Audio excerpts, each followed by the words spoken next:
Alright, by request, I'm going to make a video on my 1973 Mustang. It's not the Mach 1 or anything special. It's basically just a Mustang, but this is it. I haven't done anything with it in the last couple of years. The last thing I did to it was just a few days ago, where I washed it off and gave it a quick run over with some wet dry grit sandpaper just to kind of knock off some of the rust. As you can see right here, there's a little bit of area that I had to sand down.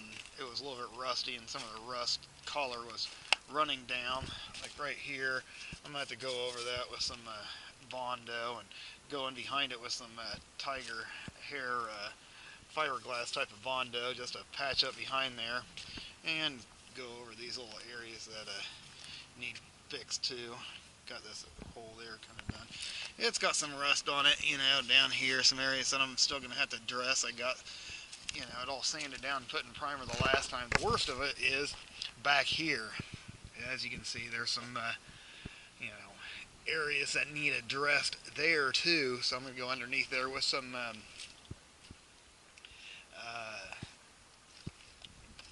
fiberglass and patch in there. This is not going to be a correct fix. This is going to be a heck job fix, because this is not a Mustang that's really worth anything. There's some rust areas to it. Living here on the coast, that kind of stuff happens. Did get a new hood for it though. The hood was a gift, which was awesome. My wife got that for me. Looks so much better than that rusty piece of junk that was there before. This front trim I'm going to have to go over and take all the paint off of it, but that's no big deal. And these hood louver areas too, I'm going to have to take them off and re-strip the paint on it. Still got to do this side over here. This side here is not as done as the other one. I'm going to have to block it and go over it with some Bondo in some areas. There's some bad areas back here from a previous job that somebody had done, and I'm going to have to go over it. But that's kind of the gist of it. For those that are like, oh man, a fiberglass fix on this, yeah, the fiberglass actually does work pretty good. This fender right here was tinted in. This piece here was all pushed back into, approximately this area here.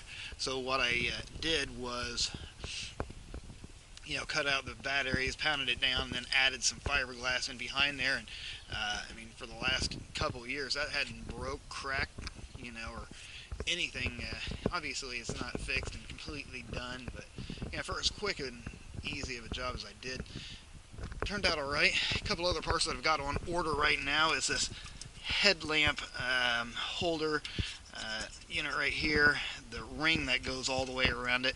I've got that on order. The one over here works good, goes all the way around the headlight, but the top piece that holds it up on this side is broken off. So I went ahead and ordered two, so that way I can adjust my lights and get them pointed in the right direction.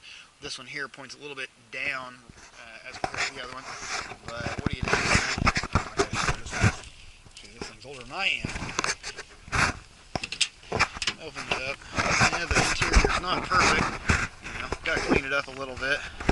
But it's complete. As you can see, there's some rust issues going on with it.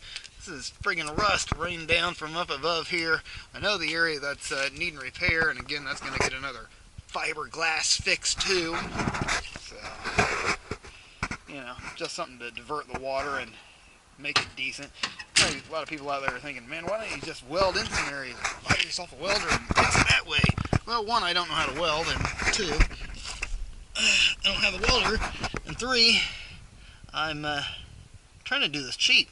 Fiberglass is fairly inexpensive and won't be quite as much, and it'll hold up just as well.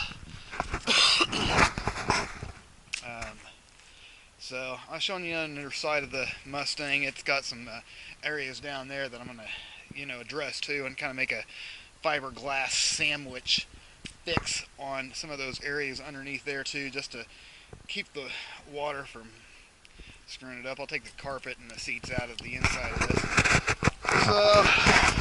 So let's move on to the next step and I guess I should probably start tearing it apart, but we'll see where I go with this for today.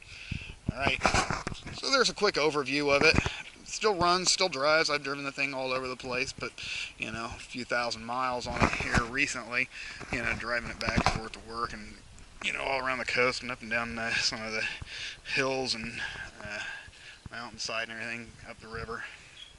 So anyway, alright, well, I'll get back to you as to where I'm at on this thing here shortly once I decide what I'm going to do.